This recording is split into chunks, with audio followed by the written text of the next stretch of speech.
कुल्लू में बीते दिनों हो रही बारिश से नुकसान के बाद कई सारी सड़कें प्रभावित हुई थी। ऐसे में कई जगहों पर बिजली आपूर्ति भी बाधित रही। इस दौरान अब मौसम साफ होने से आज बहाली का कार्य शुरू किया गया। बीते कल मलबा आने से गांधीनगर के पास सड़क पूरी तरह से बंद हो गई थी, जिसके बाद आज जेसीबी के द्वारा मलबे को हटाया गया और मलबे में दबी गाड़ियों को भी बाहर निकाला गया। वहीं मनाली की ओर जाने वाले राइट बैंक की तरफ की सड़क को भी आज वाहनों के लिए खोला गया।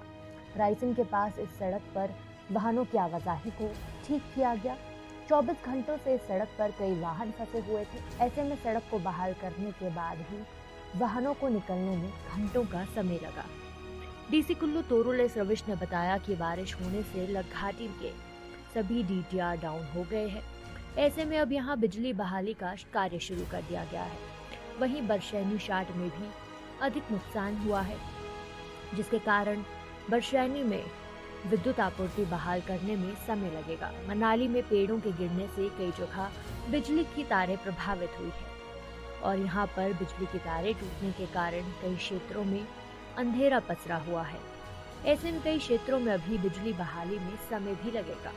उन्होंने बताया कि कुल्लू में कुल 1625 डीटीआर प्रभावित है। 144 जल आपूर्ति स्कीमें भी प्रभावित हुई है और आज दिन भर बहाली के कार्य में यहाँ पर प्रशासन जुटा हुआ नजर आया। आपको पता है वेदर क्लियर है, तो हम होप कर रहे हैं कि रेस्टोरेशन वर्क भी थोड़ा फास्टर हो सकेगा। पहले जो इलेक्ट्रिसिटी है कुल्लू एरिया में लग वैली की डीटीआर अभी सारी डाउन है, उसको हम कोशिश कर रहे हैं कि विद इन टुडे आज रिस्टोर हो जाए।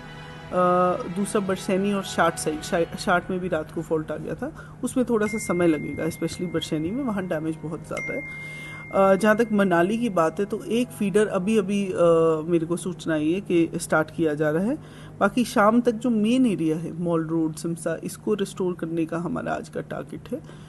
जो ऊपर का एरिया पलछान वगैरह, उसमें शायद और समय लग सकता है क्योंकि मनाली में भी डैमेज बहुत है पेड़ों के गिरने एक्सेट्रा की वजह से। ओवरऑल हमारी एज ऑफ टुडे मॉर्निंग 1646 डीटीआरस डिस्टर्प्टेड हैं।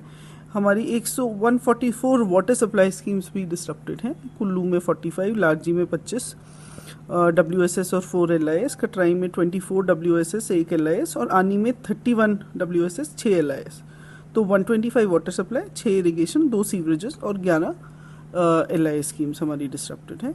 जहाँ तक रोड्स की बात है, रात को काफ़ी बारिश लेट तक होती रही, जिसकी वजह से आपको पता है कि मेन NH हमारा ब्लॉक हो गया था रायसन शिरर और डोलू नाला के बीच में। उसका रेस्टोरेशन वर्क अभी चल रहा है एंड वी आर होपफुल से 2.5 से 3 घंटे में हम वहाँ उसको फंक्शनल कर देंगे। इन द मीन टाइम जो लोग वहाँ फंसे हैं उनके खाने का और इमीडिएट रिलीफ का प्रबंध किया जा रहा है, क्योंकि बहुत लोग ट्रैफिक में फंसे हैं उसमें कुछ समय से। उसके साथ साथ हमारा चुरूडू का भी काम रेस्टोरेशन का चल रहा है। आज मौसम क्लियर है, होपफुली उसमें भी we will be able to make progress. जो मेन टाउन एरिया है उसमें आपको पता है कि गांधीनगर में रात को डिस्ट्रप्शन हो गई थी, अभी उसको धीरे धीरे लाइट ट्रैफिक के लिए चला दी गया है, काम अभी वहाँ चल रहा है, but slowly most of these points are being made functional.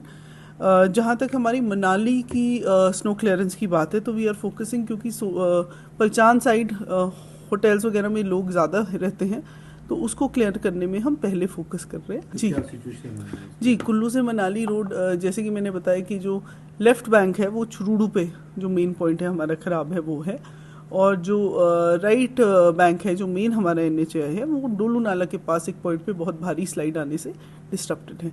लेकिन कम्युनिकेशन कम्प्लीटली ब्रोकन नहीं है, क्योंकि आप नगर साइड से फिर रायसन वाला ब्रिज लेके वन वे ट्रैफिक हमारा धीरे धीरे चल